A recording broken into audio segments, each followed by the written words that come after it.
어, 지금부터 홈 DBS를 간략하게 소개하고 그동안에 했던 몇 번의 그 오리엔테이션을 동영상으로 보내드렸는데 그것을 봤을 거라고 가정을 하고 오늘 또 이제 관찰에 대해서 좀 말씀을 드린 다음에 오늘 마무리 짓도록 그렇게 하겠습니다.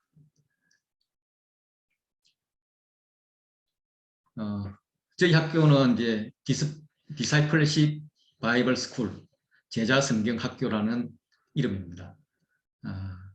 말씀을 기반으로 예수 그리스도의 제자를 세우는 데 초점이 맞추어져 있습니다.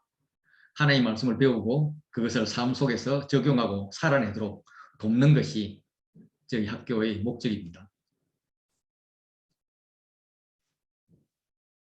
열방대학에서 이런 목적을 가지고 DBS라는 이름을 사용을 하고 있고 이 목적을 가지고 이제 3개월 동안 풀타임으로 그렇게 강의를 합니다. 그런데 그렇게 할 수 없는 상황에 있는 사람들이 많잖아요.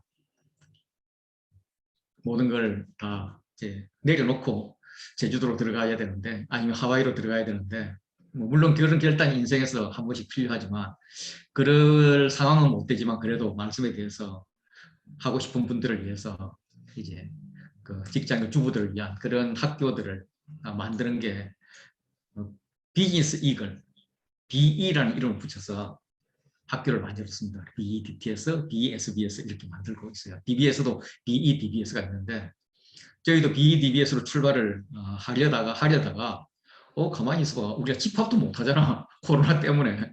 그럼 뭐로 하지? 네, 그렇게 해서 이름을 홈 DBS라는 이름을 만들었습니다. 그러면 이제 홈 DBS와 DBS는 뭐가 다른가? 일단 DBS를 보면 DBS는 강의가 시대별 연대비 기준으로 성경의 큰 그림을 보면서 역사적 문화적 배경하에서 강의를 합니다. 저희도 마찬가지입니다. 그리고 소그룹에서 여러 가지 나눔을 하는데 저희도 마찬가지 소그룹 나눔을 합니다. 그리고 개인 과제들이 많이 있습니다. 굉장히 많이 있는데 제가 공부를 되게 잘했거든요. 공부 잘하는 사람이 숙제 잘하는 법이 없어요. 차라리 한 대 맞고 말지 내 하고 싶은 거 하는 거예요. 그래서 우리 간사님들은 과제를 많이 내자고 압력을 줬음에도 불구하고 과제를 많이 내자고 하는 거 보니까 우리 간사님은 나보다 공부를 못했나 보다 이렇게 생각하고 우리는 과제를 가능한 좀 적게 하기로 그렇게 결정을 했고 대부분의 공부 잘했던 우리 간사님들께서 동의를 하셔서 과제보다는 의미 있고 좀 더 즐거운 그런 학교가 되었으면 하는 바람입니다. 그리고 아무래도 제주에서 이렇게 풀타임으로 하는 이런 학교보다는 더 이렇게 집중되어서 공부하기가 사실 어렵습니다. 어려워서 저희가 했던 방식은 사전에 강의를 동영상으로 한번 보내드릴 것입니다. 그러면 그걸 한번 들으면서 감을 잡아요. 그리고 와서 오면은 이제 또 다른 강사님이 동영상에 나타나지 않았던 다른 강사님이 오셔서 그 강의를 해줄 겁니다. 그러면 나는 이제 두 사람으로부터 강의를 듣는데 물론 이제 한 사람으로부터 깊이 있게 듣는 것도 중요하지만 사실 깊이 있게 공부하는 것은 내가 읽고 묵상하는 것이 깊이가 있는 거지 남한테 아무리 들어봤자 깊이는 별로 안 들어갑니다. 그래서 제가 추구했던 것은 다양한 분으로부터 다양한 강의를 들음으로써 성경을 보는 관점을 더 넓히자 이런 관점을 가지고 한 책에 대해서 2번 공부할 수 있도록 이렇게 배정을 했습니다. 이렇게 다양한 관점을 가지면 좋은 것이 뭐냐면 한쪽으로 기울이지 않습니다. 균형 잡힌 그런 성경 공부를 할 수가 있어요. 어떤 분은 성령 충만 팔아서 그냥 성령을 강조하고 또 어떤 분은 막 말씀을 강조하고 또 어떤 분은 또 다른 면을 강조하고 그러다 보면 우리가 그 사람의 매력에 빠지다 보면 이 예수의 제자가 되는 게 아니라 강사의 제자가 될 가능성이 있습니다. 그래서 제가 보기에 이 강의를 강도원이라는 사람이 탁월하게 함에도 불구하고 가능하면 강도원이 아닌 분들이 오셔서 이렇게 탁월한 강의를 해주시면 우리의 시각이 더 넓어지지 않을까 이렇게 싶습니다. 동영상으로 하는 강의는 많이 있습니다. 제주 열방대교도 많고 다른 유명한 목사님들 강의가 참 많이 있습니다. 그런데 뭐 그거 들으면 되지 뭐 구경이 그래서 보내주는 그 강의 꼭 들어야 되냐, 꼭 뭐 시간 들여서 돈까지 내면서 들어야 되냐, 예, 이런 면이 있는데 제가 계속 강조를 하지만은 좋은 강의를 고르기는 쉽지가 않습니다. 고르는 시간이 더 많이 걸립니다. 그리고 혹해서 들어봤는데 듣다 보면은 불필요한 소리가 너무 많아요. 지금도 제가 너무 불필요한 소리를 하고 있잖아요. 너무 많아요. 그래서 엑기스만 모아진 그런 강의들을 누군가 골라서 증명된 강사에 의해서 이렇게 제공하는 게 필요하다. 그래서 이제 저희 학교를 이렇게 만들었습니다. 또 하나는 공부는 혼자 하면 지속하기 어렵습니다. 함께 해야 되는 거죠.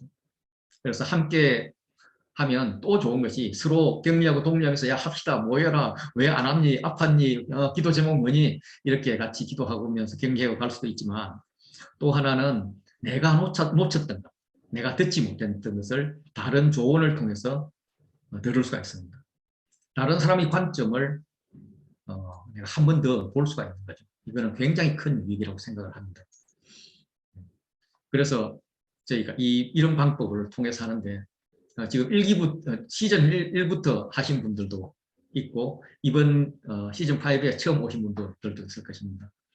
시즌 5에 오신 분들은 처음에는 먼저 온 사람들이 저렇게 공부를 열심히 했단 말이지 왜 기죽어 이럴 것 같은데 기죽으실 필요 없습니다. 여기는 서로가 만나보지도 못했고 잘 모르기 때문에 한 2번, 2주, 3주 나오고 나면 그 다음에는 폼을 탁 내가 고참인 것 같이 폼을 잡는 겁니다. 그렇게 하면은 그냥 고참이 되어버려요. 그리고 다음에 조금 있으면 또 시즌 6 갈 거잖아요. 그때는 내가 시즌 1부터 한 것 같이 그렇게 폼을 잡는 거예요.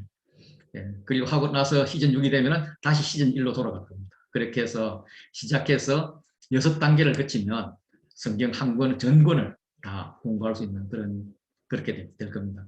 그래서 이번에는 이 성경 전체를 12시대로 나눠서 강의를 하고 있는데 그동안에 1번, 2번 했고 시즌 1, 시즌 2에 3사를 했고 시즌 3에는 신약으로 갔었어요. 시즌 3하고 시즌 4하고 시즌 5 합니다. 그래서 구약 한 번 하고 다음 신약으로 갈 겁니다. 이번 기서가 참으로 좋은 게 뭐냐면 상당히 좋은 책들 다니엘서, 뭐 스가랴서 이런 것들이 에스겔서 이런 것들이 이 요한계시록의 배경이 됩니다. 그래서 이번에 요한계시록의 배경을 제대로 이렇게 공부를 하고 뒤에 가서 신약에 가서 이것들을 종합하는 이런 것을 거치면 참 좋지 않을까 생각이 듭니다. 그런데 이제 중요한 거는 이렇게 다음에 이야기하죠.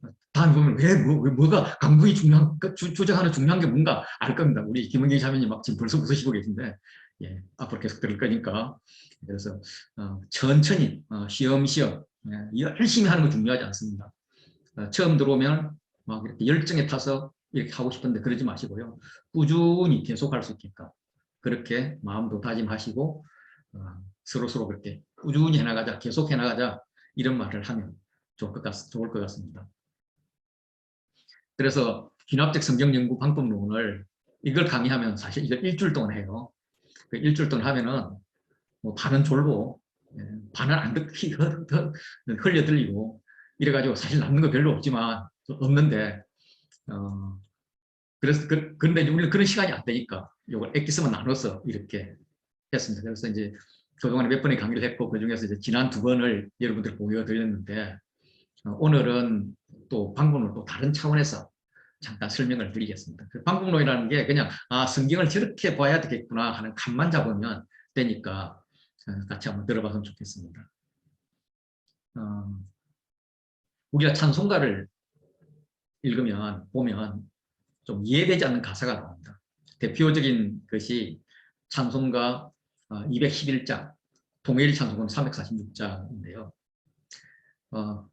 뭐 제가 부르면 이게 뭐 찬양인지 아닌지 모를 것 같아서 그냥 읽을게요. 값비싼 향유를 주께 드린 막달라 마리아 본받아서 이렇게 시작되는 찬양이 있습니다. 이게 이제 우리 헌금송 하고 나면은 헌금 막 바구니 돌릴 때 그때 이제 우리 성가대에서 이렇게 막달라 마리아 본받아서 이렇게 이제 하는데 실제로 이분이 값비싼 향유를 주께 드린 분이 막달라 마리아인가? 이걸 한번 생각해 볼 필요가 있어요. 그냥 우리는 그냥 막달라 마리아 본받아서 해서 그냥 막달라 마리아인 줄 알고 지나가거든요. 우리가 하는 이 디베 성경 공부는 정말 성경이 그렇게 이야기하는 거야? 이걸 한번 보자는 것입니다. 이것의 배경을 보면은 누가복음 7장 46절을 가지고 이 노래를 만들었다 그래요. 그리고 이제 가사를 붙였는데 누가복음 7장 46절의 내용은 너는 내 머리에 감람유도 붓지 아니하였으되 그는 향유를 내 발에 부었느니라 하는 이제 예수님께서 시몬을 막 꾸짖는 말씀인데 그 시작부터 보면 7장 36절에 한 바리새인이 예수님을 집으로 초대합니다.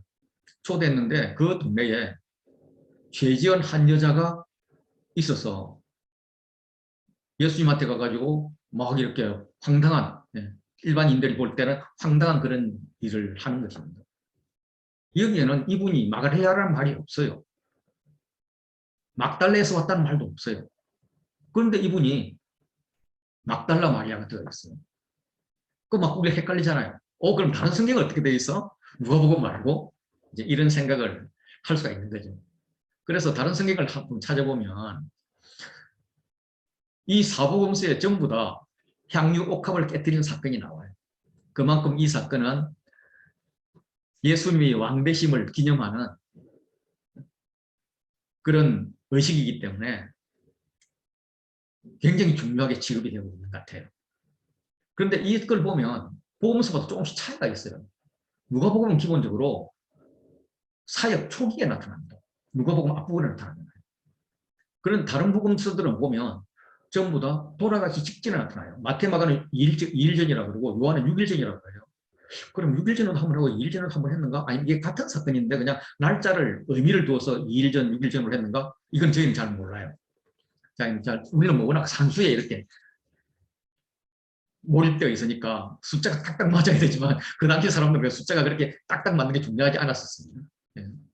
우리만 하더라도 어릴 때 기억하면 너덟 개 가져가라, 두세 개 가져가라, 뭐 연합문 개 가져가라 그러잖아요. 그럼 연합문 개 가져가라 그러면 10개 가져가요, 9개 가져가요, 13개 가져가요. 뭐 그냥 대충 가져가잖아요. 한 주먹 가져가는 거잖아요. 네, 그런 식으로 2000년 전, 뭐 또 4000년 전에는 그렇게 숫자가 정확한 그런 게 있지 않았었어요. 그래서 그때를 보면 같은 사건이라고 볼 수도 있을 것 같아요. 장소는 보면 누가복음은 바리새인 시몬의 집입니다. 요한은 베다니라고 해요. 마태도 베다니 나병 환자 시몬의 집이에요. 이 나병 환자였던 이 시몬이 바리새인인지는 잘 모르겠어요. 그렇지만은 요한, 마태, 마가는 나사로 나병 환자 비슷해요. 그리고 향유를 깨뜨린 자는 누가는 죄 지은 여자라고 나오는데 요한은 나사로의 동생 마리아고요. 마태, 마가는 한 여자예요. 누군지 몰라요. 꾸짖은 자도 요한은 가룟 유다라고 직접 이야기했고 마태는 제자라고 이야기합니다. 누가는 시몬이 속으로 생각했다고 그래요. 그리고 해석도 누가복음은 믿음과 제사함에 대해서 이야기를 했지만 요한이나 마태, 마가는 그것은 내 장례를 준비하는 거야. 내가 왕으로서의 탄생을 알리는 세례는 받았지만 진정 왕으로서의 기름 부음을 받지 않았어. 그래서 내가 희생해서 죽어서 사람을 구원시키는 그런 왕으로서의 기름 부음이 필요해. 그래서 향유옥합을 부은 것을 이거는 나의 기름 부음이야. 이렇게 받아들였다는 거죠. 그런 거기 때문에 이게 참 중요해요. 그래서 간직해라 그래요.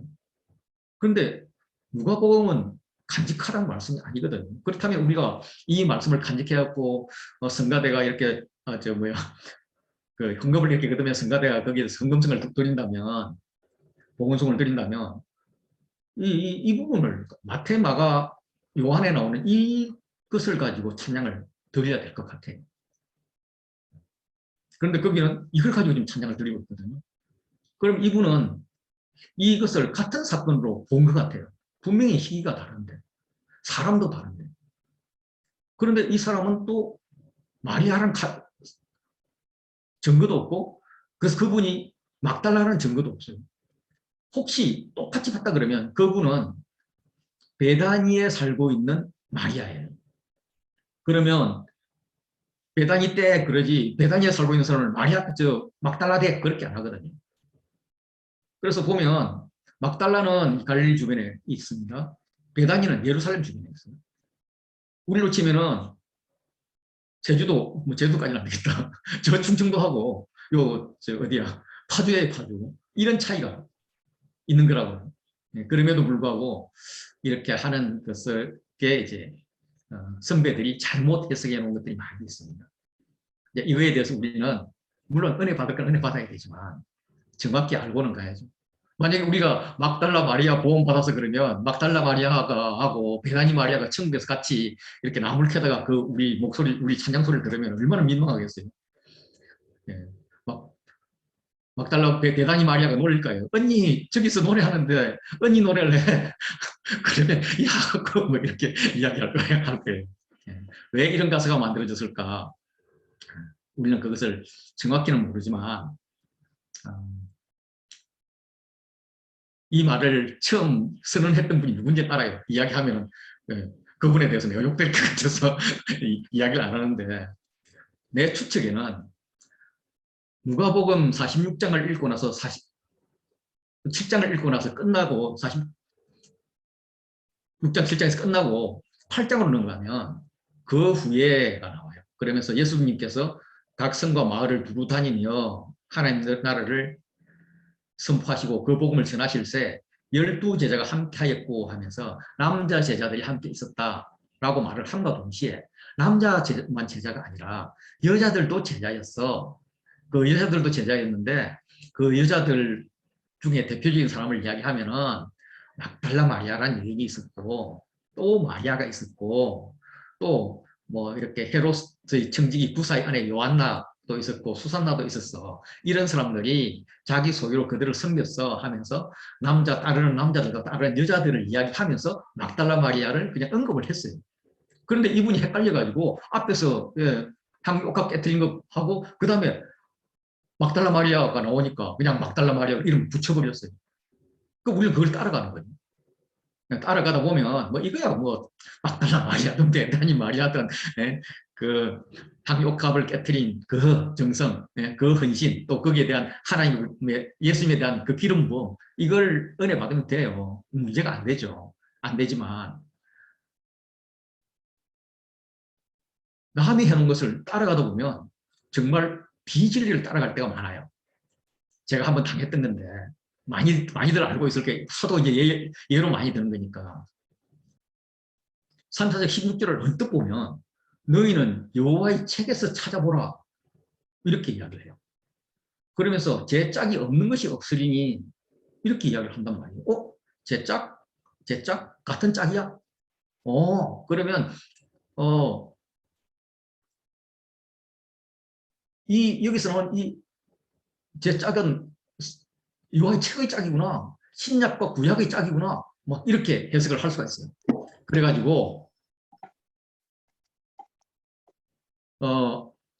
이단들이 이걸 많이 써먹어요. 야야, 신약은 구약과 신약, 성경은 항상 짝이 있어. 신약과 구약이 있어. 그래서 신약에 있으면 구약이 짝이 있어. 그걸 비유풀이를 할 수가 있어. 막 이렇게 헷갈리게 하는 거예요. 그래서 원숭이, 우리 어릴 때 놀이했던 거예요. 원숭이 엉덩이가 있는데 빨갛잖아. 빨간 거는 뭐야? 사과야. 사과는 뭐야? 바나나. 사과는 맛있어. 맛있는 건 바나나. 뭐 이렇게 해서 이렇게 원숭이로부터 시작해서 백두산 뭐 이렇게까지 이렇게 그러잖아요. 이게 이제 비유풀로 나가는 건데 거기에 이용해 먹는 것이 여호와의 책에서 제 짝을 찾아보라는 겁니다. 그런데 우리가 이것을 한 절만 앞에 가보면 3장 15절 보면 그 제 짝은 여호와의 책의 짝이 아니라 부엉이, 솔개 이런 새들의 짝이다. 이걸 알 수가 있는 거죠. 그래서 우리는 이사야 3장 16절에서 그동안에 많이 속아 왔었습니다. 우리는 성경을 보려면 3장 16절만 볼 게 아니라 한 절 앞인 15절도 한번 봐야 된다는 거죠. 뿐만 아니라 이걸 세 번역으로 보면 주님의 책을 자세히 읽어보아라. 이 짐승들 가운데서 어느 것 하나 빠지는 것이 없겠고 하나도 그 짝이 없는 짐승은 없을 것이다. 이 짝은 짐승의 짝이라고 분명히 이야기를 합니다. 이런 식으로 성경은 그냥 내가 들었던 대로 그냥 이해하고 그들 가지고 풀어갈 것이 아니라 정말 그러한가 하고 성경을 찾아봐야 된다. 이런 말씀을 드리고 싶습니다. 그래서 우리는 이 DBS의 출발한 귀납적 성경 연구를 그래요. 그래서 성경이 실제로 뭐라고 말씀하시는지를 찾자. 앞으로 여러분들의 관찰 질문에 대해서 많이 이야기를 들을 텐데, 관찰이 뭐냐? 성경에 있는 것을 찾는 것, 그게 관찰입니다. 어딘지 아세요?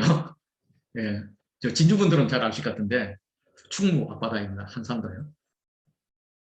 경치 좋잖아요. 가보고 싶으시죠? 지금은 별로겠다. 봄이나 여름에 가면 정말 좋은데. 저는 한때 삼성항공에서 근무를 했었습니다. 처음에는 창원에 있었고 뒤에는 사천으로 이동을 했었는데, 초창기에 거기서 이제 근무를 할 때에 지금은 이제 우리나라가 비행기를 수출도 하고 그러지만, 그때는 비행기를 우리나라 힘으로 만들 수 없어서 미국으로부터 그 비행기 기술을 도입을 했었어요. 제가 그 도입하는 전산 책임자로 있었는데, 가능하면은 기술 자문을 오는 사람들로부터 많은 것을 뺏어내기 위해서 월요일부터 토요일까지 열심히 일하고 주일이 되면은 교회는 땡땡이 치고 이 사람들 접대하러 다녔어요. 그 중에 하나가 많이 갔던 데가, 제가 좋아했던 데가 충무였습니다. 한산도 갔었어요.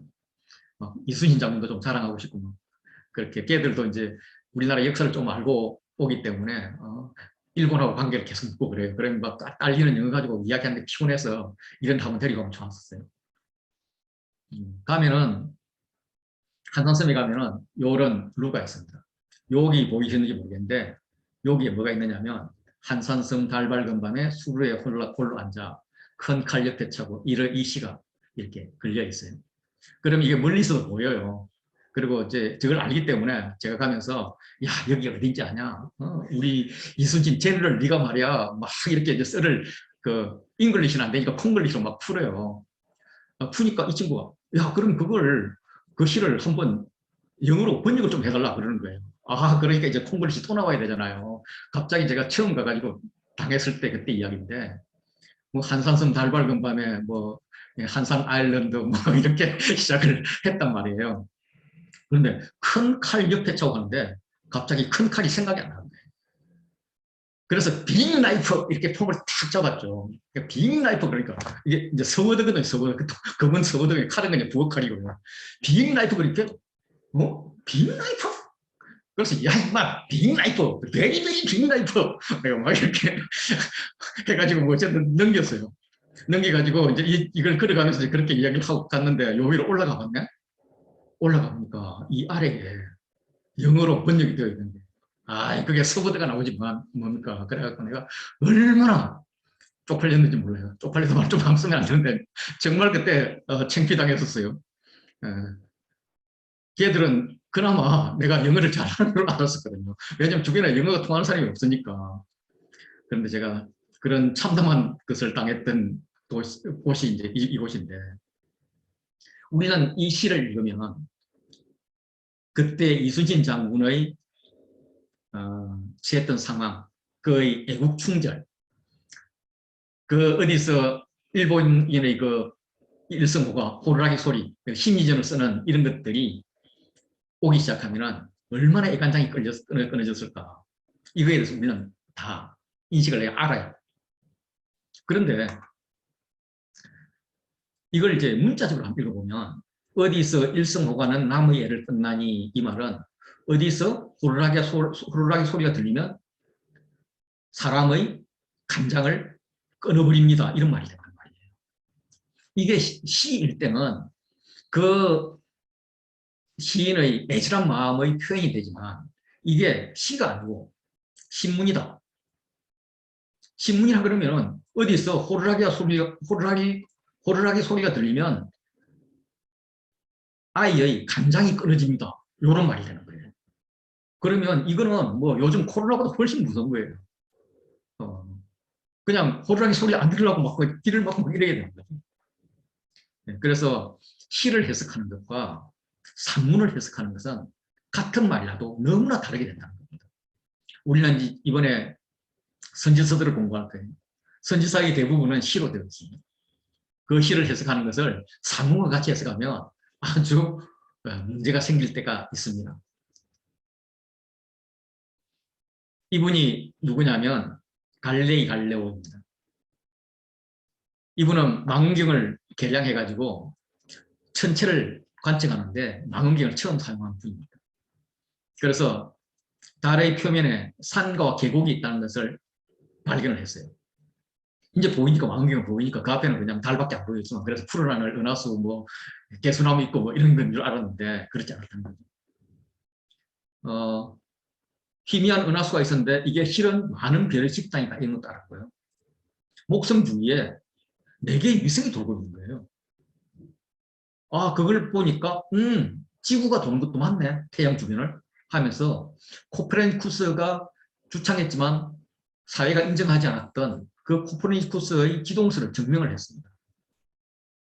그런데 교황청에서는 이게 성경에서는 태양이 돌지 어떻게 지구가 돌아? 이러면서 갈릴레이의 활동을 중지시켰습니다. 이제 이 학자가 맨날 보던 밤마다 별을 봤어야 되는데 별을 못 보니 얼마나 답답했겠어요. 그래서 교황청에 거짓말을 합니다. 제가 잘못했습니다. 잘못했는데 다시 연구 활동을 하다 보니까 이게 기동설이 맞는 게 아니라 천동설이 맞습니다. 제가 천동설이 맞다는 것을 책으로 쓰고 싶은데 조금 더 활동을 하게 해주십시오. 이러니까 교황청 입장에서는 돌아온 탕자잖아요. 그래 해봐 해가지고 천문대화라는 책을 집필을 합니다. 표면상으로는 천동설을 지지해요. 그런데 안에 내용을 읽어보면 기동설을 주장하는 거예요. 처음에는 몰랐죠. 나중에 보니까 이게 엉뚱한 짓을 한단 말이죠. 그래서 종교재판에 회부돼가지고요. 예. 그는 감금됩니다. 밖으로 나오지도 못합니다. 그리고 1992년, 불과 몇 년 전에 그 종교재판은 잘못된 것입니다 하고 천주교에서 이렇게 갈릴레오를 복권시켰던 그런 일이 있습니다. 이분은 죽을 때 무덤도 못 썼습니다. 그때 불경제로. 그때 천동설의 근거가 되었던 시가 10편, 19편입니다. 19편은 정말 아름다운 시입니다. 하늘이 하나님 영광을 선포하고 궁창이 그의 손으로 하신 일을 나타낸도다. 이러면서 하나님께서 만드신 그 자연에 대해서 찬양을 합니다. 그러다가 5절에 가면 해는 그의 신방에서 나오는 신랑과 같고 그의 길을 달리 기뻐하는 장사 같아서 하늘 이 끝에서 나와서 저 끝까지 운행함이여 이렇게 나오는 거예요. 자, 이거 봐봐. 땅은 그대로 있고 해가 하늘 이 끝에서 나와서 저 끝까지 운행하는 거잖아. 이렇게 천동설의 근거가 되었습니다. 그래서 갈릴레이는 이 성경의 근거에서 재판을 받게 된 거죠. 그럼 여기서 이제 우리가 성경은 진리 아니야? 이렇게 되잖아요. 성경은 진리예요. 성경은 진리지만은 시적 표현이 법적 표현은 아니라는 거예요. 시를 법조문을 해석하면 안 된다는 거죠. 법조문을 시로 해석해도 안 되겠죠. 이제 이런 것을 알자 하는 것입니다. 정말 시편 119편이, 10편 19편이 천동설이냐 기동설이냐를 규명하는 책인가? 그렇지 않아요.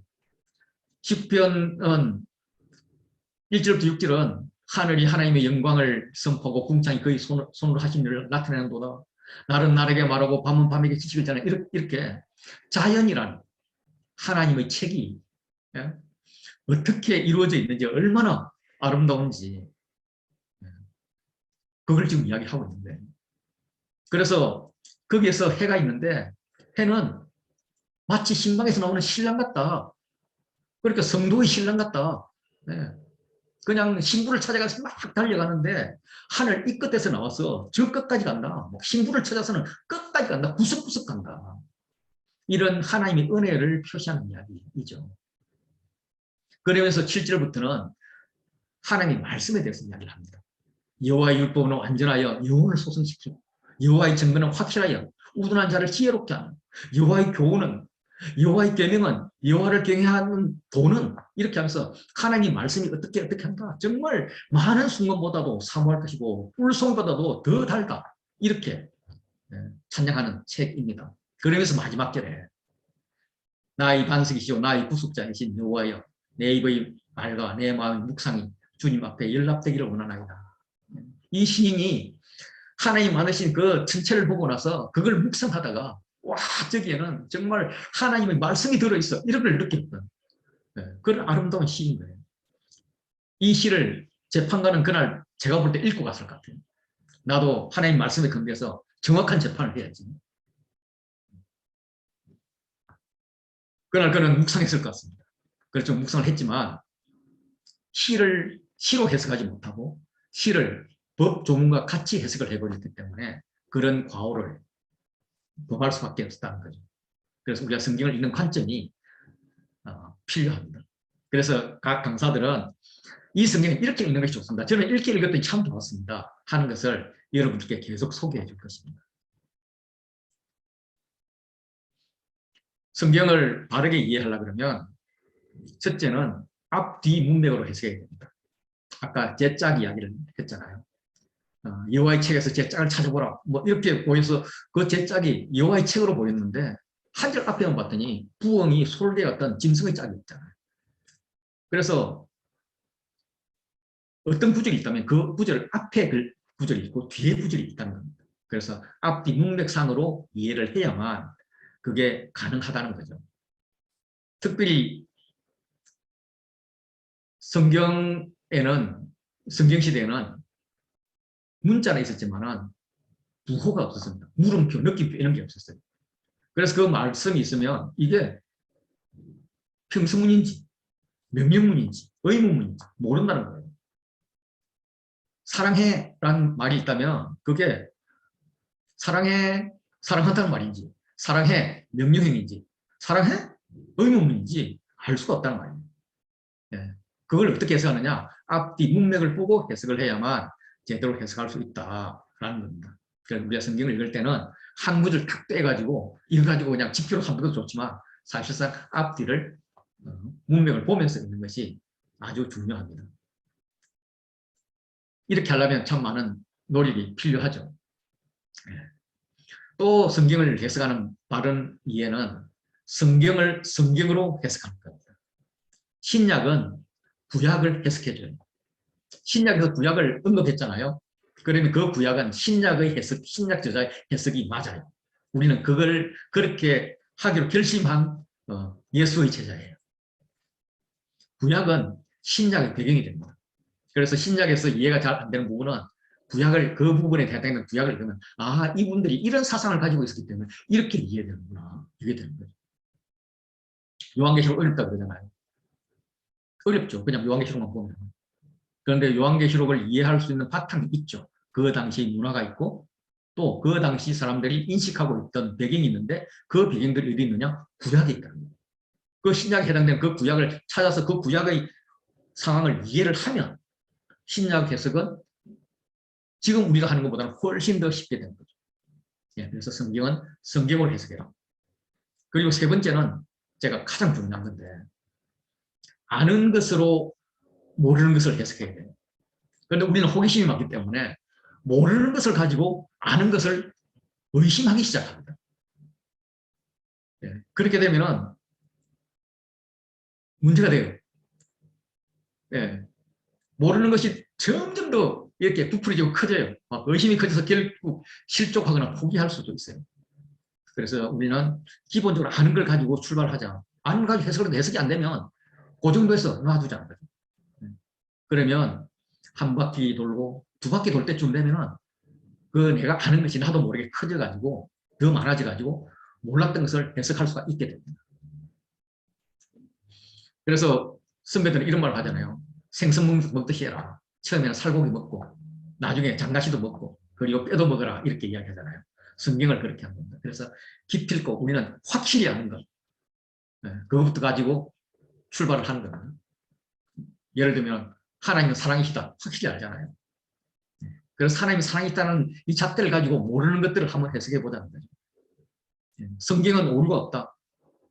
오류 같은데? 오류 같은데라고 생각되면은 그때부터 파고 들어가는 겁니다. 도대체 내가 뭐가 잘못됐지? 내가 뭐가 틀렸지? 예. 성경에서 내가 오류를 발견했다 생각되는 순간 나의 잘못된 생각, 나의 오류를 발견하는 계기가 되는 것입니다. 이렇게 이제 성경을 출발하면 되겠고, 이런 관점에서 지금 우리가 공부하고자 하는 이 귀납적 성경 연구 방법론의 배경을 보면 성경은 하나님의 책이다. 다 인정하시죠? 그분의 감동으로 된 책이기에 성령님이 가르쳐 주심으로만 이해될 수 있다. 이거는 뭐 정상적인 성도라면 다 인정을 하실 것 같아요. 또 하나, 성경은 신이신 하나님이 인간이 이해할 수 있도록 썼다. 그래서 인간 저자를 통해서, 하나님이 그냥 쓰실 수도 있는데 인간 저자를 통해서 했고, 인간이 하나님 언어로 써도 되잖아요. 예. 인간의 언어로 사용했고요. 그리고 당시 인간들이 알 수 있는 문화 안에서 쓰여졌습니다. 그래서 우리가 이것을 인정한다면 성경을 읽는 방법이 달라지는 거죠. 예를 들면 이쪽에서는 죽었던 사람을 살리는 그런 신통방통한 사역자가 있습니다. 이쪽에서는 물 위를 걷는 사역자가 있어요. 그럼 우리 같으면 어느 교회 갈까? 그러면 나는 죽은 자를 살리는 그 교회 가야지. 그쪽을 더 능력이 있는 자라고 보는 거죠. 우리는 그렇게 봅니다. 우리는 물 위를 걷는 자보다 죽은 자를 살리는 자가 훨씬 더 능력이 있다고 생각합니다. 그렇지만 이스라엘은 죽은 자를 살리는 거는 웬만한 선지자면 할 수 있어. 바울도 그랬고 베드로도 죽은 자 살렸어. 그거 사람이 할 수 있는 거야. 그런데 물 위를 걷는 것은 하나님만이 할 수 있어. 그래서 그들은 하나님만 이걸 가는 하나님 물 위를 걷는 자에게로 가는 거죠. 그걸 더 능력이 있다고 이야기하는 거죠. 그렇게 서로의 문화가 다릅니다. 그래서 이 성경에 쓰여졌던 문화를 이해하는 것 굉장히 중요합니다. 그래서 3번은 속으로 따라 읽으십시오. 따라서 우리가 겸손히 성령님의 인도하심과 가르치심을 의지함과 동시에 인간 저자가 말씀을 기록한 당시의 역사적, 문화적, 그리고 지리적 상황을 연구하면 더 많은 보물을 찾을 수 있다. 성경을 더 잘 이해할 수 있다. 이런 관점에서 우리가 하는 이 공부를 하고 있는 것입니다. 그래서 이 공부 방법을 처음 만들었던 사람은 얼 모레이라는 프린스턴 신학대학원의 교수님이었습니다. 그분은 처음에는 성경을 대충 좀 보자. 숲을 보자. 그 개괄법이라고 얘기했고요. 그 개괄법을 본 다음에 이제는 나무를 하나씩 나무도 뭐 가지들을 이렇게 잘라가면서 그렇게 분석을 하자. 너무 쪼개고 나면 헷갈리니까 이걸 다시 한 번 더 통합을 해서 처음 모양으로 만들자. 그러면 처음 봤던 것과 다른 분석된 것을 볼 수 있지 않겠냐. 이런 개괄법, 분석법, 통합법 이걸 했고요. 그걸 하면서 이런 방법들을 막 이제 이걸 공부한 분들이 만들었어요.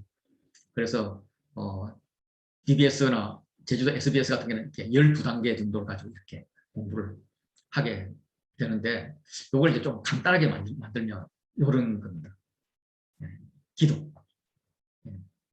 내가 하나님 앞에 집중하겠습니다. 하나님 말씀은 오류가 없습니다. 여기서 출발합니다. 하나님 나에게 듣는 마음을 주십시오. 지혜와 계시의 영을 주십시오. 하나님 가르쳐주지 않으면 모르니까 내가 열심히 하는 건 열심히 하고 플러스 하나님 가르쳐주시는 게 있어야 되겠습니다. 하는 것이 기도입니다. 그리고 읽기를 하면서 전체적인 문맥을 파악하는 것입니다. 그래서 문맥이 파악되면 이제 관찰에 들어가요. 도대체 뭐가 강조되고 있는가? 오늘 이제 이 관찰을 하는 법을 이제 공부할 겁니다.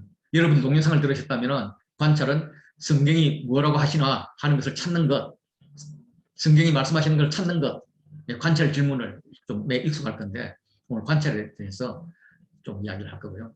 그리고 그것을 해석을 하는데 해석을 내가 알고 있는 지식, 내가 알고 있는 배경을 가지고 그냥 내가 알고 있는 만큼 보고 해석을 하면은 그건 나의 해석이 됩니다.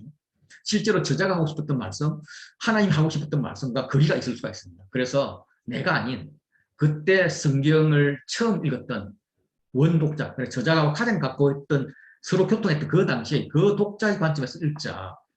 이게 우리의 해석이고요. 이 해석은 제가 다음에 한번 할 때 좀 집중적으로 말씀드리겠습니다. 지난번 그 동영상에도 조금 나와 있을 것입니다. 그리고 이제 해석을 했으면 이제 전체 내용을 안 거잖아요. 알았는데 그게 나에게는 무슨 의미인가? 그래, 2000년 전의 의미는 알겠어. 그럼 나에게는 무슨 의미야? 그게 이제 묵상입니다. 이 묵상을 하는 과정에서는 내 삶이 변해야 되기 때문에 이 진리와의 실험이 있는 거죠. 그렇게 실험하는 것이 묵상이고요. 그리고 내 삶에 적용하고 또 나만 알기 아까우니까 선포하고 전도하고 하는 거죠. 또 하나님께서 이렇게 살게 해달라고 기도하는 거죠. 이런 단계로 구성이 되어 있습니다. 먼저 관찰을 좀 설명을 드릴게요. 욥의 아내는 어떤 사람인가? 갑자기 욥 이야기가 나와서 좀 그런데 일단 욥 그러면 욥의 아내 그러면 욥의 아내는 욥이 이렇게 쫄딱 망하고 막 이렇게 그 피부에 병을 긁고 있으니까 그의 아내가 그에게 이르되 당신이 그래도 자기의 온전함을 굳게 지키느냐 하나님을 욕하고 죽으라 이렇게 말했던 악녀였다. 요게 이제 과거에 우리가 들었던 욥의 아내에 대한 이야기입니다. 그래서 욥이 이제 처음에 쫄딱 망하고 자녀들도 다 죽었다가 마지막엔 이제 자녀도 또 만들어지잖아요.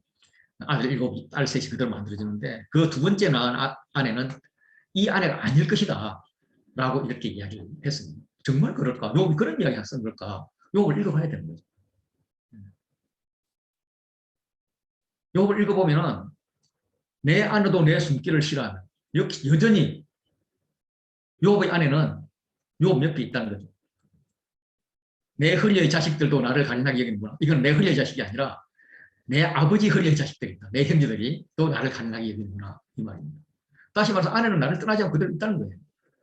그렇다면 아내가 지금 이 말을 하는 것은 감정적으로 정말 저렇게 착했던 남편이 저렇게 당하고 있는 게 너무나 억울해서 여보 좀 욕이라 하나님을 좀 욕이라도 한번 해보세요. 내 속에 있는 거 좀 토해내라도 보세요. 이렇게 하는 남편에 대한 지극한 사랑의 표현이다. 이렇게 보는 거죠. 그래서 욥의 아내는 아주 좋은 분이었다라고 해석을 하는 게 정상적이라고 생각을 합니다. 욥은 계속 자기 아내가 자기랑 같이 있으면서 아주 정결하게 살고 있고 자기도 아내만을 사랑했다라고 그렇게 고백을 합니다. 이 대화를 통해서 그런 아내였던 것입니다. 이걸 어떻게 알 수 있어? 성경을 제대로 읽으면 알 수 있다는 거죠. 성경이 뭐라고 하는지 보면 된다는 거죠. 이 한 절만 보면 몰라. 그런데 다른 절하고 같이 보면 안다. 이제 이런 관점에서 성경을 제대로 관찰합시다. 거죠. 레위기에서 제물에 안수하는 자는 누구인가? 예, 이것을 뭐 지금은 굉장히 보편해서 안수하는 건 제사자야, 제사장이 아니야 이렇게 알고 있습니다. 그런데 한 10년 전만 하더라도 이런 것들에 대해서 별로 알려지지 않았습니다. 그래서 우리가 레위기에서 누가 언제 어디서 무엇을 어떻게 왜 했는가 하는 것을 관찰해 보자는 거죠. 질문을 하면서 찾아보자는 겁니다. 그러면 그는 번제물의 머리에 안수할지니 하는데 이 그가 누구냐 하는 걸 찾자는 거예요. 이 그가 누구냐? 이스라엘 자손이다.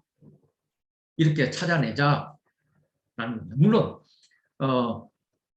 이 레위기의 뒷부분에는 이제 제사장에 대한 이야기가 나오고 또 우리가 많이 보는 성경들은 뒤에 국가적인 제사에 대해서 제사에서 나오는 번제들이 있는 장면입니다. 그는 국가적인 제사, 개인의 죄를 이렇게 씻기 위해서 하는 제사가 아닌 범국가적인 제사에서는 당연히 개인이 하는 것이 아니라 범국가를 대표해서 제사장들이 안수하고 그랬죠. 대표해서. 그래 우리한테 계속 들어온 건 그런 것만 들어왔던 거예요. 그렇지만은 기본은 뭔가 레위기로 돌아가면 이런 거였다라는 거죠. 어떻게 알 것인가? 성경을 제대로 읽자, 제대로 관찰하자 라는 것입니다. 딱 보기 싫죠. 찬송하리로로 시작을 합니다. 아까도 말씀드렸지만 이 1장 3절부터 14절까지 한 문장입니다. 아마 당시에 불리었던 찬송이 아닐까 이렇게 생각을 하고 있습니다.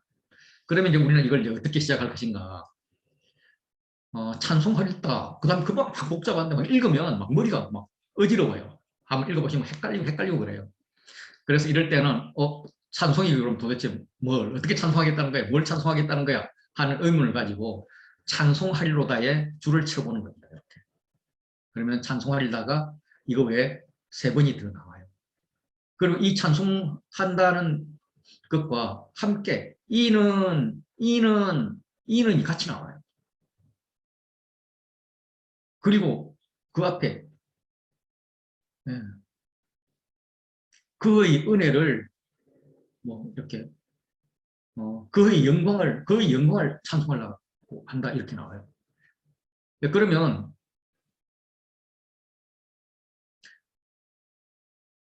찬송은 이는 다시 말해 이렇게 하는 이유랑 연결되어 있는 거죠. 이유랑 연결되니까 이렇게 하는 거는 요 이유 때문에 그렇구나 라는 걸 알 수가 있죠. 예. 그리고 그럼 누구한테 찬송하는 거지? 하면서 그가 누구인지, 이거는 누구인지, 이건 누구인지를 찾아보면 성부, 성자, 성령이네? 이걸 알 수 있게 돼요. 이렇게 반복하는 것들을 찾아보면 반복은 왜 하겠어요? 강조하기 위해서 하잖아요. 그 강조하는 것이 복잡한 문장에서 아주 요소요소에 박혀 있기 때문에 구조를 분석하는 것도 굉장히 도움이 돼요. 우리 이렇게 친구들이랑 그 장난칠 때 그러잖아요. 때리는데 또 때리고 정말 아프다고 이렇게 이야기하잖아요. 했던 말 또 하고 했던 말 또 하고. 왜냐하면 중요하니까. 우리 할머니께서 제가 어릴 때 했던 말씀 또 하시고 했던 말씀 또 하시고 어릴 때는 잔소리로 들었지만 커서 보니까 정말 할머니께서 나를 얼마나 사랑하셨는지 그걸 알 수가 있잖아요. 반복을 통해서 하나님께서 꼭 하시고 싶은 말, 저자를 통해서 꼭 주고 싶은 말이 포함되어 있다. 이렇게 알 수가 있습니다. 이 반복하는 말을 한번 찾아보면 디모데전서와 디모데후서에 믿음이라는 단어가 나오는데 디모데전서는 6장짜리고 디모데후서는 이제 3장짜리잖아요. 그리고 썼던 시절도 비슷해요. 요거는 감옥에 둘 다 이제 목회서신인데 요거는 감옥에서 나왔을 때 이건 다시 감옥에 들어갔을 때로 보여요. 그런데 이제 이게 믿음이 19번, 9번 들어있으니까 디모데전서가 6장, 3장이니까 배 정도 되잖아요. 배 정도 되니까 19번, 9번이면 믿음은 같이 비슷하게 강조를 하고 있구나 이런 걸 좀 볼 수가 있어요. 착한 일, 뭐 선한 일, 이걸 찾아보면 디모데전서는 17번 나오고요. 디모데후서는 4번 나와요. 이거는 배가 되는 게 아니라 446, 4배가 넘잖아요. 분량은 2배밖에 안 되는데. 그러면 전서에서는 선한 일을 행해라. 이걸 강조하고 있구나. 이걸 우리가 알 수 있죠. 반복을 통해서. 고난이라는 단어가 나와요. 디모데 전서에는 고난이 없어요. 고난이 단어. 감옥에서 나와서 막 열심히 사회가 그때 일이었던 것 같아요. 그런데 디모데후서는 고난이라는 단어가 6번 나와요. 이 짧은 성경에서. 그렇다면 이 디모데후서의 이 고난은 어떻게 보면 아주 심각한 고난 속에 있다. 그 고난 가운데 바울은 어떻게 고난을 대처해 나갔으며 디모데는 이 고난을 어떻게 대처해 나갔으면 좋겠다. 그래서 그 고난을 대처하는 그 영향력을 성도들에게 어떻게 끼쳤으면 좋겠다. 이런 말씀을 하는 게 아닌가. 이렇게 보여요. 그래서 디모데후서는 바울이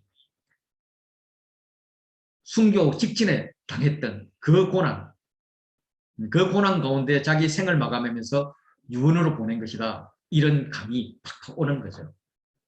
일단 디모데후서는 고난의 책이구나. 고난 가운데 쓴 책이구나. 이런 것들이 반복된 단어를 통해서 알 수가 있는 겁니다. 이제 이런 것들이 이제 반복을 찾는 이유예요. 디도서를 읽으면 디도서는 이제 디모데전서와 디모데후서 사이 정도, 요 정도에 썼던 책으로 봅니다. 디도서를 보면 구주라는 단어가 나와요. 구주. 보통 주 예수 그리스도 뭐 이런 단어는 나오는데 구주라는 단어는 그렇게 많이 나오지 않아요. 그런데 디도서 그 딱 3장에 구주라는 단어가 여러 번 나와요. 다른 성경 한번 찾아보세요. 몇 번 안 나와요. 로마서 같은 데도 몇 번 안 나와요. 구주라는 단어는 굉장히 희귀한 단어예요. 그런데 디도서에서는 구주 하나님, 구주 예수 그리스도 이러면서 구주를 강조해요. 하나님도 구주이시고 예수 그리스도 구주예요. 1장에 2번 나오는데 2장에 몇 번 나올까? 네, 찾아보면 2장에도 2번 나와요. 여기도 구주 하나님, 구주 예수 그리스도 이렇게 나와요. 그럼 3장에 몇 번 나올까? 이건 안 봐도 우리가 타겟 감으로 알아요. 3장에도 2번 나오는데 2번 역시 한 번은 구주 하나님, 한 번은 구주 예수 그리스도 또 나올 것이다.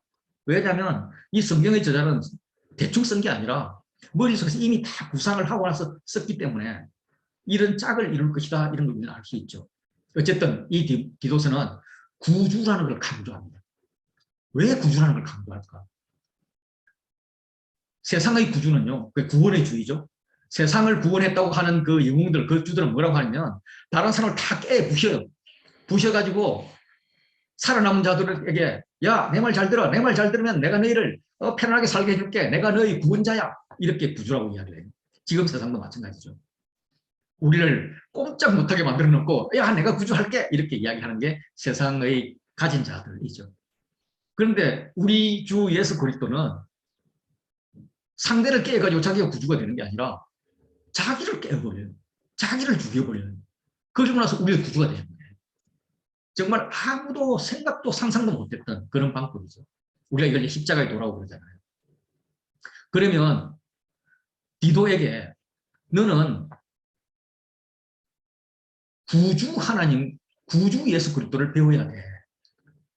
디도는 일을 굉장히 잘했던 사람이거든요. 고린도에 문제가 생겼을 때 디모데를 보냈더니 가가지고 완전히 엉엉 울면서 왔어요. 그래서 막 바울이 뿔딱 지나가지고 이놈 자식들, 그 착한 디모데를 보냈는데 막 그 교회를 개척한 디모데를 이렇게 박대하다니면 갔는데 거기서 막 문전박대 당하고 바울도 나와요. 예, 막 대책이 없었는데 기도를 보냈는데 기도가 가서 문제를 싹 해결했어요. 일의 해결 능력은 기도가 아주 대단했던 거죠.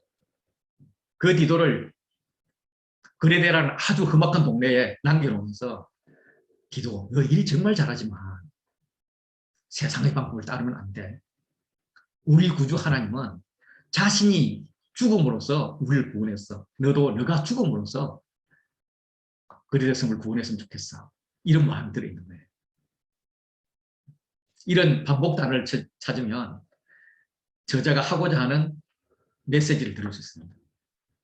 반복을 왜 한다고요? 강조하기 위해서. 했던 말 또 하고 했던 말 또 하고 아 구주 알겠어요. 나 진짜 더 이상 듣기 싫어요. 막 이럴 정도까지 구주. 주 예수 그리스도 해도 되거든요. 주 하나님의 은혜가 주 예수의 은혜가 이래도 막 은혜가 될 거예요. 그런데 계속 구주. 너에게는 구주가 필요해요. 너를 구원하신 구주로 중요한 것이 아니라 너도 구주와 같이 너가 죽어서 사는 사람을 구원해야 되는 거야. 이런 메시지를 넣어주고 있는 거죠. 이걸 이제 반복이라고 합니다. 그래서 이제 우리가 이제 앞으로 관찰 질문을 하면서 그동안에는 언제 누가 어디서 무엇을 어떻게 강조점을 가졌다면 이제는 그걸 하면서 동시에 어떤 단어가 반복되지? 어떤 단어가 강조되지? 이런 것을 한번 찾아보면 전체적인 분위기를 아는데 또 강조점을 아는데 도움이 되겠다. 이런 말씀을 드리고 싶습니다. 반복의 다른 모습이 목록이라는 게 있어요. 반복은 같은 의미나 같은 단어를 계속 사용하는데 여기는 한 대상에 대해서 다양한 방법으로 설명을 해요. 예를 들면 사랑에 대해서 사랑은 오래 참고 사랑에 대해서 이해가 됐어요. 온유해, 시기하지 않아. 사랑이라고 놓고 이 방법, 저 방법 막 다른 방법으로 막 설명을 하죠. 물론 이 가운데에서도 오래 참고로 시작해서 견디느니라 오래 참는 걸로 이렇게 시작해서 끝을 내죠. 중간에도 참음이어가 들어가면서 오래 참고가 강조되지만 오래 참고에도 다양한 방법으로 이렇게 이야기하는 거죠.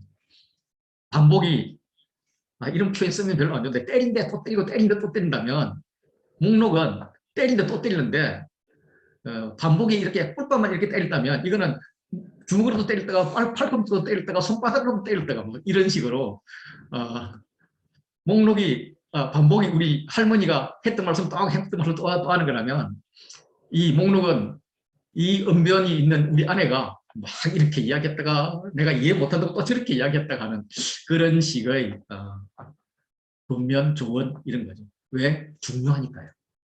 그래서 목록을 찾는 것도 성경에서 굉장히 유익합니다.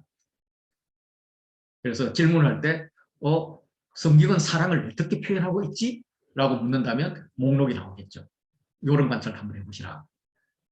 예. 또 말씀드리고 싶은 것은 비교하고 대조를 말씀드리고 싶습니다. 비교는 비슷한 것을 말하는 거예요.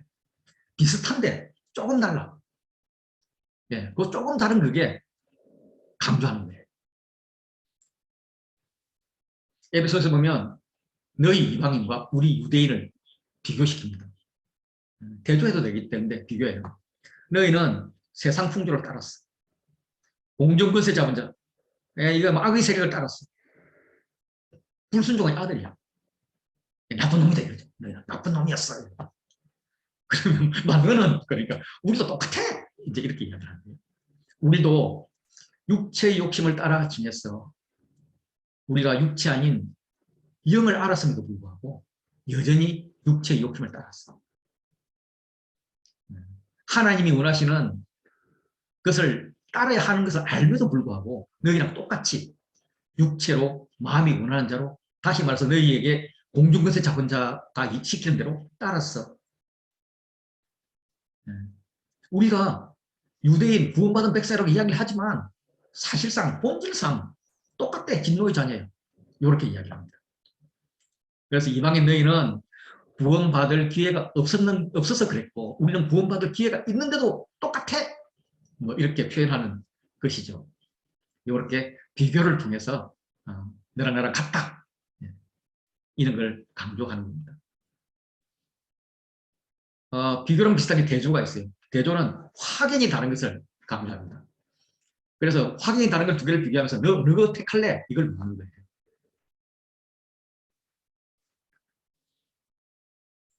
옛날에 너희는 예수 그리스도를 만나기 전에 너희는 허물과 죄로 죽었어.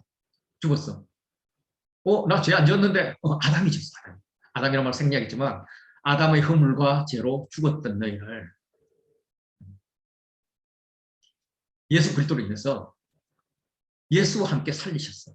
이전과 이유가 확실히 대조가 돼서 죽었는데 살아난 것. 그때 너희는 공중권세 잡은 자, 불순종의 영, 진노의 자녀였어. 네.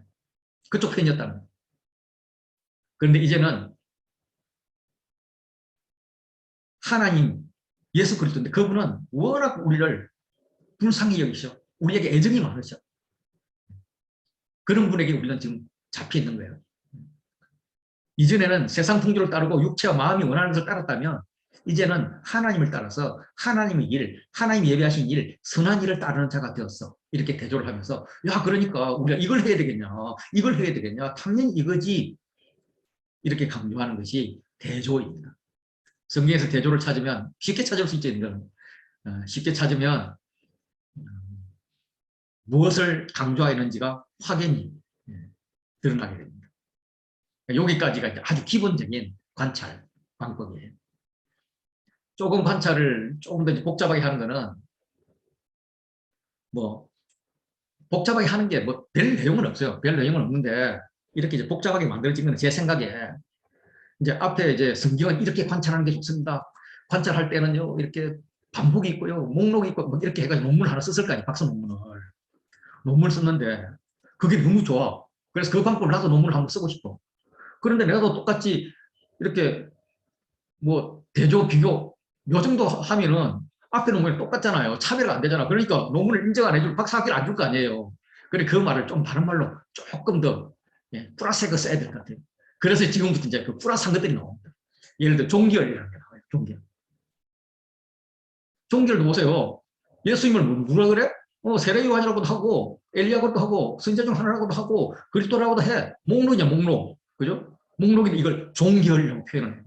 사람들이 나를 누구라 하냐? 너희는 나를 누구라 하냐? 반복이잖아요. 반복. 반복이라는 말 안 쓰고 이 전체를 아주 포함나게 종결, 크루셜티 뭐 이렇게 영어로 막 이렇게 써요. 그래서 이제 우리 그거는 이제 뭐 이렇게 포괄 필요는 없고 단지 강사들이 종결이라는 이런 단어를 쓴다면 저거는 뭐 반복 비교랑 이렇게 뭐 비슷한 건데 저런 거구나. 그런데 그게 뭐냐면 핵심이 있다는 거예요. 사람들이 누구를 하냐? 세례요한 비슷한데 아니야. 엘리야 비슷한데 아니야. 선지자 중 하나 비슷한데 아니야. 남 이야기하지 말고 너희는 나를 누구라 하냐 하니까 베드로가 제자들을 대표해서, 제자들의 대답입니다. 베드로의 대답이 아니라 베드로가 제자를 대표해서 그리스도십니다라고 하는 거예요. 그래, 그리스도가 맞아. 그럼 끝.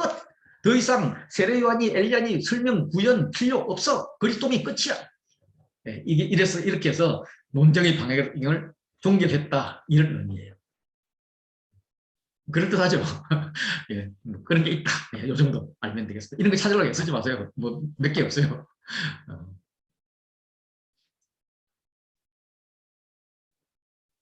이거 한번 보세요. 만일 내 손이 범죄하거든 찍어버리라. 장애인으로 영생에 들어가는 게 지옥 들어가는 게 훨씬 낫다. 만일 내 발이 범죄하거든 찍어버리라. 내 눈이 범죄하거든 찍어버리라. 빼어버리라. 살벌한 말이잖아요. 그럼 이걸 이제 진리로 받아들이고 중세 때는 이렇게 눈탱이 광택이 되었다 이런 사람 많았다 그러잖아요. 실제 눈을 빼어버린 사람도 있었다 그러잖아요. 어쨌든 길에 가다가 잠이 안 보려고 막 그냥 눈을 이렇게 감고 가다가 전봇대, 그 당시에 전봇대가 없었겠지. 뭐 그런데 부닥부닥 잡고 이렇게 막 싸고 다녔다 그러잖아요. 그렇게 문자적으로 해석하는 게 아니라 이걸 이야기를 하다가 갑자기 이상한 이야기가 막 나오더니 소금 이야기가 나와요. 소금 이야기가 나오더니 너희 속에 소금을 두고 서로 화목하라 이런 말이 나와요. 그러면 찍어버리라 찍어버리라 빼어버리라라는 말이 뭐냐 하면 다른 사람 실족하는 그런 행위하지 말고 서로 화목하면 돼 이런 말이에요. 이러거든 이래라 저러거든 저래라 그 말의 핵심이 뭐냐면 화목해. 소금과 같이 화목해. 그러면 끝이야. 이러면서 그동안의 논쟁들을 종결을 탁 시키는 거죠. 요런 구조가 있습니다. 동영상 보시면은 이제 우리 교차대구라든지 ABA 샌드위치 구조라든지 인클루지브 구조라든지 이런 것들 이제 보셨을 텐데 그거하고는 조금 다른 그 변형 구조가 나옵니다. AB, AB, AB 이렇게 진행되는 건데 이걸 이제 인터체인지라는 영어 단어를 쓰는데 우리가 번역을 할 때 교환이라고 해서 교환이라는 단어가 좀 거시기한데 그냥 다 교환으로 써요. 교환은 뭐냐면 예를 들면 누가복음에서 예수님의 수태고지와 잉태를 요한의 수태고지와 잉태를 이야기를 해요. 그리고 나서 예수님 이야기를 해요. 그리고 다시 요한의 어머니 엘리사벳 찬송 이야기를 하면서 예수 어머니 마리아의 찬송이 나와요. 그리고 요한의 어린 시절이 나오고 예수님의 어린 시절이 나와요. 이렇게 A, B, A, B가 이렇게 서로 주고받고 식으로 나와요. 왜 이렇게 A, B, A, B로 할까? 그냥 사람들한테 야 예수님 있잖아. 꿈에서 어떻게 잉태되었느냐 하면 성령으로 잉태됐대. 그걸 찬송했대. 그 예수님 어린 시절 이렇게 기특했었어. 그러면은 이거는 인정할 수 있더라도 요 두 개는 이상해. 이렇게 볼 거 아니에요. 그런데 요한이라는 당대에 아주 존경받는 자. 지금도 그 이름이 남아있는 자. 그 성경이 쓰여진 당시에 제가 있는데 그 사람이 태어날 때는 이런 형태로 태어났어. 오, 그럴듯해. 그런데 예수님은 또 이렇게 태어났어. 그게 좀 많이 나갔는데? 그런데 엄마들 하는 거 봐봐. 요한의 어머니랑 예수의 어머니랑 똑같잖아? 오, 비슷하네. 어린 시절 이런 이야기. 이렇게 하면서 예수님 이야기가 지금 너는 이해하지 못하지만 문맥상에 이해할 수 있는 이야기다. 사실적인 이야기다. 이걸 설득시키는 과정에서 AB, AB를 쓰는 거죠. 이런 용도로 쓴다. 이걸 뭐라고 한다? 교환이라고 한다. 한국말로 하면 좀 그래요. 교차대구 이야기는 제 다른 강의들 보시고요. 그리고 이제 얼마 전에 김정인 선교사님이 강의할 때인가 그때 이제 어느 분이 수위가 뭐예요? 질문을 했던 것 같아요. 그러니까 김정인 사모님은 수위를 몰라 그래서 당황을 했고 이제 제가 그게 아니고 분량이라는 단어가 좋습니다 했더니 김정인 사모님 분량이라는 단어를 써요 뭐 이렇게 했는데 이게 이제 영어로는 이제 프린스펠리티인데 어, 이걸 처음 번역을 할 때 수위라고 번역을 했어요. 뭐 틀린 말은 아닌데 굉장히 이상한 했었어요. 이게 뭐냐면 뭔가를 강조를 하기 위해서 자료를 선택하는데 지면을 얼마나 할애할까. 그래서 중요한 것을 많이 쓸 거고 중요하지 않은 것을 거의 안 쓸 거 아니에요. 아예 없애버리든지. 그래서 중요한 부분을 더 많이 쓴 게 썼다. 아, 그 부분이 더 중요하구나. 이렇게 인식하는 게 분량이에요, 분량. 그래서 이야기를 하다가 예를 들어서 에베소서에 가면은 아내들이여 남편들이여 나와요. 아내들에 대해서 많이 썼을까? 남편들에 대해서 많이 썼을까? 네, 남편에 대해서 많이 썼어요. 네. 아내들은 잘하는데 남편들 니네들 못됐어 이 말인 거죠. 네. 그런데 베드로 전서로 가면은 거기도 아내들이여 남편들이여 나와요. 아내에 대해서 많이 썼을까? 남편에 많이 썼을까? 아내에 대해서 많이 썼어요. 베드로가 기사를 해주니까 아내가 기고만장하는구만 이러면서 이제 아내들한테 이 성경이 참 이런 균형 잡히게 한 거죠. 예. 제가 주례를 한 번 딱 썼는데 베드로 전서 가지고 했을까요? 에베소 갖고 했을까요? 남자인데 베드로 전서 가지고 했죠. 아내를 공부를 했죠. 농담이었으면 너무 공부를 하지 마세요. 예, 그런 식으로 분량을 얼마나 할애를 했느냐 그게 중요한 거다라는 겁니다. 모든 복음서가 그렇듯이 예수님의 30년 사역하기 전 30년은 거의 안 나와요. 조금밖에 안 나와요. 그리고 예수님 활동했던 3년은 조금 나와요. 물론 성경 전체로 대부분이지만 복음서 전체를 보면 대부분이지만 마지막 한 주는 한 주밖에 되지도 않음에도 불구하고 상당히 분량이 큽니다. 그렇다면 복음서에서는 어린 시절을 강조하는 것인가, 사역을 강조하는 것인가, 마지막 일주를 강조하는 것인가. 네, 마지막 일주를 강조하는 거죠. 이게 분량이라는 겁니다. 창세기는 창세에 대한 내용이 1장부터 많이 생각해줘야 11장까지. 12장부터는 족장 이야기예요. 그럼 창세기는 창세 이야기인가 족장 이야기인가? 족장 이야기, 족장 이야기. 족장도 아브라함, 이삭, 야곱, 요셉이잖아요. 누구에 대해서 제일 많이 할애했어요? 요셉에 대해서. 물론 요셉 이야기에는 유다가 항상 끼어 있어요. 그러면 족장 이야기는 아브라함 이야기인가? 이삭 이야기인가? 야곱이 강조되었는가? 아니면 야곱의 아들들이 강조되었는가? 야곱의 아들들이 강조된 거죠. 이스라엘 백성들에게는 자기들의 선조가 중요했던 거죠. 이렇게 분량을 가지고 이해를 하는 것입니다. 또 다른 거는 질문이라는 게 있어요. 대화를 위해서 질문을 하고 질문 주위에 본문이 설정이 됩니다. 로마서는 보이는 질문도 많고요. 보이지 않는 질문도 많아요. 보이지 않는 질문을 찾아내서 이렇게 답을 하는 이런 것들이 이제 필요한데 그거는 이제 다음에 로마서 할 때 한 번 더 배우도록 하고 자세히 배우려고 그러면 여기 DBS는 시간이 부족해서 안 되니까 나중에 로이맵 성경 공부라는 걸 하는데 그때는 일주일에 5장만 하거든요. 거기 오세요. 그때 로마서 할 때 오셔서 보면 이제 알 수 있을 텐데 어쨌든 그런즉 유대인의 나음이 무엇이며 할례의 유익이 무엇이뇨? 라고 질문을 던져요. 질문하면 답할 준비를 할 거 아니에요. 답할 준비를 할 때 그때 답을 해버리는 게 범사에 많은데 첫째는 저희가 하나님의 말씀을 맞닿기 때문이다. 이러면서 질문을 가지고 답들을 만들어가는 거죠. 이게 이제 또 관찰하는 포인트입니다. 질문들을 찾는 것. 거기에 대해서 답이 있느냐? 답이 없을 때도 있어요. 답이 없는 건 이 답이 필요 없는 질문이네. 이거는 우리가 수사적 의문입니다. 그렇게 이야기하죠. 박렬이라는 구조가 있어요. 박렬.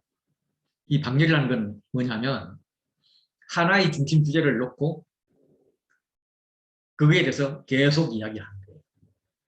기본적으로 성경은 예수님을 중심으로 놓고 예수님에 대해서 이야기를 해요. 히브리서를 보시면 예수님이 천사보다 뛰어나신 분이야. 모세보다 뛰어나신 분이야. 율법보다도 뛰어나신 분이야. 이렇게 전개를 해요. 또 뭐 다른 책들 보면 예를 들어 빌레몬스를 보면 빌레몬스는 오네시모를 용서라는 이야기잖아요. 그래서 그 중심에 용서란 말을 넣어놓고 물론 용서란 말을 하진 않아요. 해놓고 용서하기 위해서 말들을 계속 몰아가고 있습니다. 어떻게 몰아가느냐 하면 빌레몬 너는 용서할 수 있는 사람이야. 너무도 많은 사람에게 많은 기쁨을 주는 자야. 나의 동력자야. 우리는 하나님께서 우리를 용서했기 때문에 다른 사람을 용서해야 될 사람이야. 너도 우리의 동력자잖아. 용서해. 오네시모. 나도 죽이고 싶지. 너는 더 죽이고 싶겠지. 그렇지만 하나님 명이니까 용서하는 게 좀 작겠니? 라고 이야기하는 거죠. 내가 이걸 너한테 명령할 수 있지. 왜냐면 나는 사도니까 너는 교회 지도자고. 그러나 너가 스스로 하나님으로부터 명령을 받았으면 좋겠어. 그래 자유로 했으면 좋겠어. 나의 복음보다 너의 스스로 깨우침이 훨씬 더 중요해. 이러면서 용서하라고 말이야. 나이도 많잖아. 나이 많은 내가 꼭 나한테 말을 해야 되겠어? 그러다 나 감옥에 앉혀있잖아. 넌 집에서 편하게 살고 있고.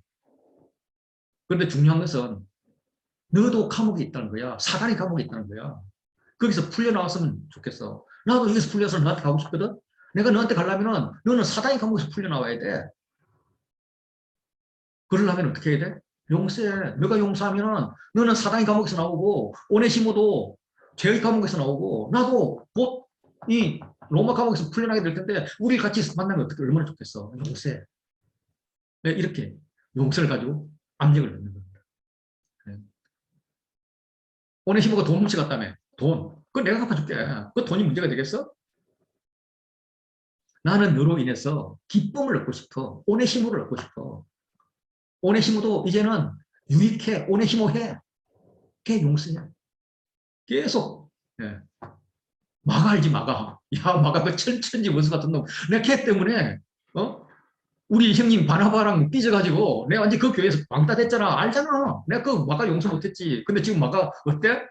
어, 나한테 너무나 잘해주고 있고, 복음을 위해서 정말 일꾼전을 일꾼 너도 알잖아.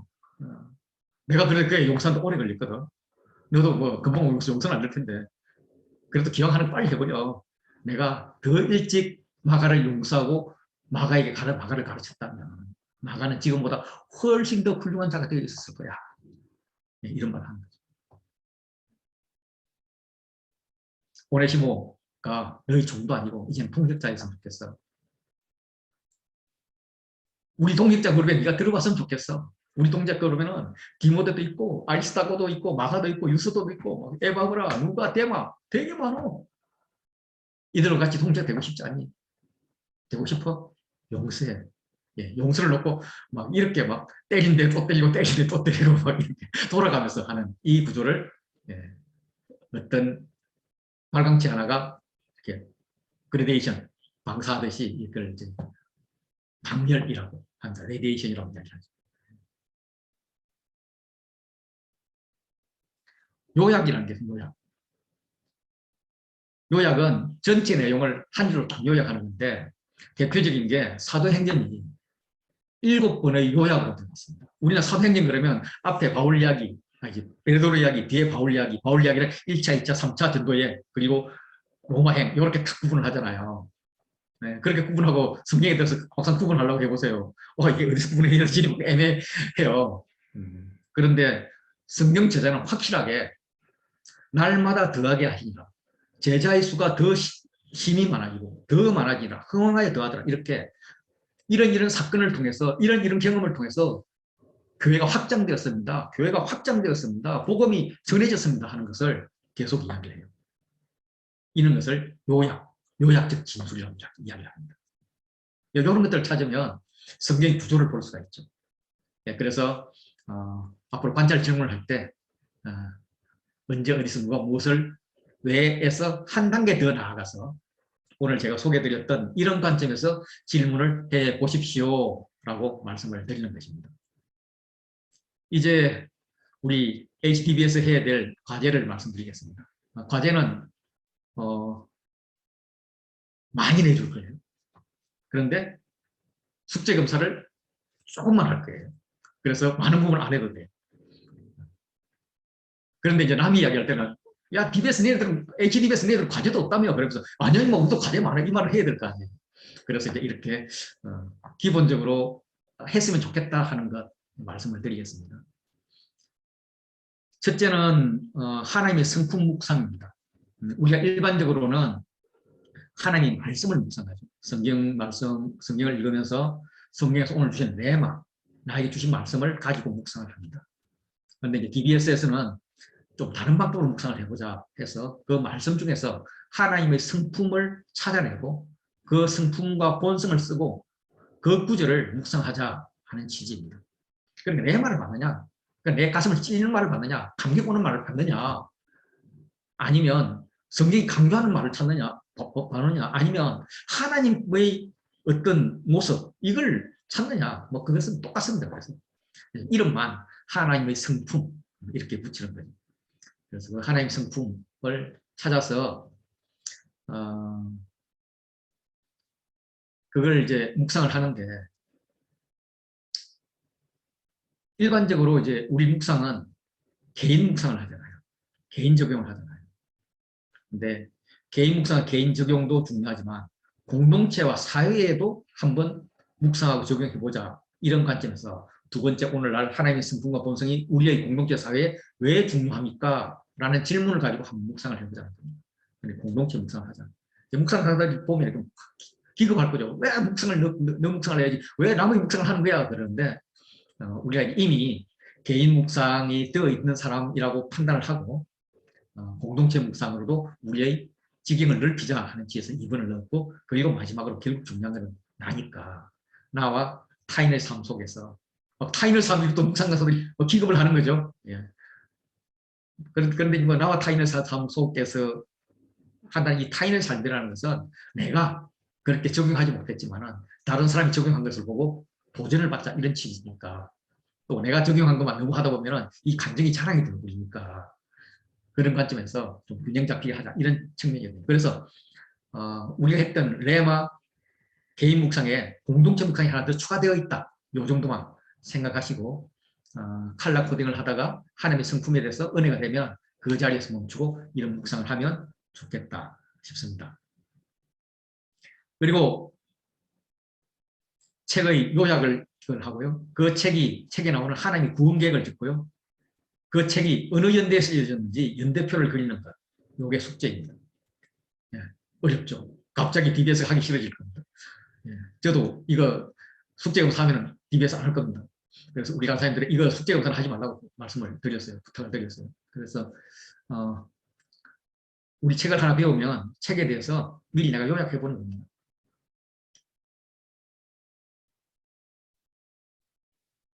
저는 창세기를 읽으면서 유다를 중점적으로 봤어요. 왜냐하면 예수님이 유다 지파니까. 그러면 창세기에도 예수님에 대해서 좀 잘 나타내지 않았을까. 그럼 예수님의 모습이 요셉에 나타나는 것보다 유다에 나타나는 게 더 많을 것 같다. 이런 생각을 해가지고 유다를 눈여겨봤어요. 그래서 유다를 중심으로 이렇게 한번 요약을 해본 겁니다. 이런 거는 생각나는 대로 적으면 돼요. 정답 없어요. 아무도 몰라요. 처음에는 제가 어떻게 했느냐면 인터넷에서 창세기 요약한 거 한 3줄 뺏겨와가지고 그거 내 걸로 조금 바꿨어요. 아주 훌륭합니다. 네. 왜냐하면 그걸 쓴 분도 다른 사람한테 베껴서 한 거예요. 제가 확신해요.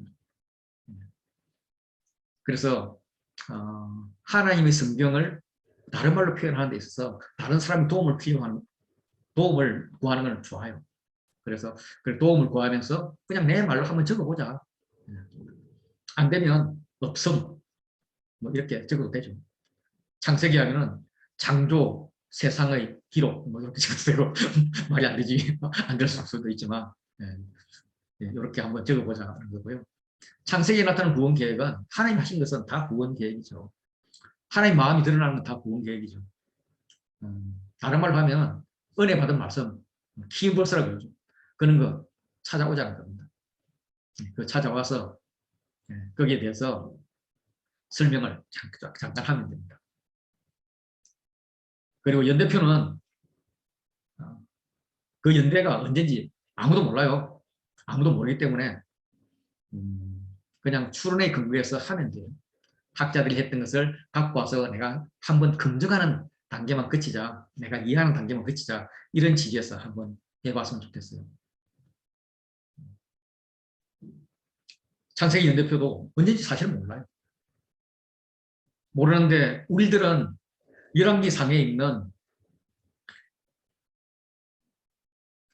그 이스라엘 자손이 애굽 땅에서 나온 지 480년인데 그때가 솔로몬 4년이었다. 그때 성전 짓기 시작했다. 요거에 근거해가지고 연대를 계산을 해요.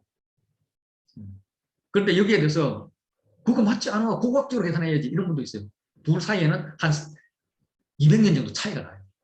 어느 걸 택할 거냐? 자기 마음대로 택하는 거죠. 고고학에 집중한 분들은 그 연대 택해요. 그런데 이렇게 성경 쪽에 집중하는 사람들은 아니 난 몰라. 난 성경대로 할 거야. 이렇게 하는 거죠.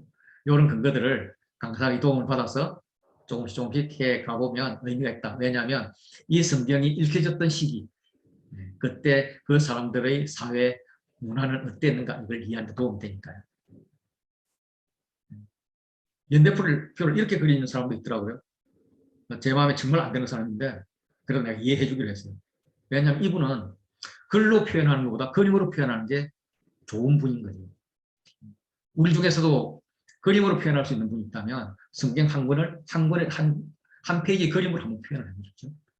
아마 다른 사람한테는 의미가 없더라도 본인에게는 가장 의미 있는 이 그림만 보면 성경이 그대로 이해되는 이런 그림이 아닐까 생각이 듭니다. 그래서 우리의 과제는 컬러 코딩 알죠? 색연필 사라 다섯 색깔. 그래서 처음에 노란색을 가지고 성부, 성자, 성령. 그 다음에 주황색 가지고 그 연대 나오는 거. 그리고 세 번째는 파란색 가지고 사람. 네 번째는 녹색 가지고 장소. 다섯 번째는 분홍색 가지고 중요한 거. 이렇게 컬러 코딩 하라는 거잖아요. 성경을 5번 읽는 아주 중요한 방법이죠. 우리가 매주 혹은 2주마다 책을 한 권씩 배워갈 텐데 매주 한 권씩 하셔도 좋고 저희가 아마 과제는 일주일에 한 3장 정도 할 수 있도록 그렇게 과제를 드릴 거예요. 그 정도는 컬러 코딩 할 수 있을 거니까 컬러 코딩 한번 해보시면 좋겠습니다. 그러면 반복이 보여요. 대조가 보여요. 구조가 보여요. 그리고 이제 관찰 질문하는 거. 여기까지가 관찰 질문 한 장 정도 할 거예요. 여기까지가 필수고요. 필수인데 컬러 코딩 숙제 검사 안 해요. 관찰 질문도 숙제 검사 안 하는데 같이 나누기 때문에 뽀록이 나요. 그래서 바쁘다 보면 관찰 질문 못 할 수도 있잖아요. 그럴 때는 학교 오시기 전에 간사님한테 전화해서 카톡 해가지고 간사님 나 관찰 질문 못했어. 관찰 질문 5개만 줘. 이렇게 요구를 하세요.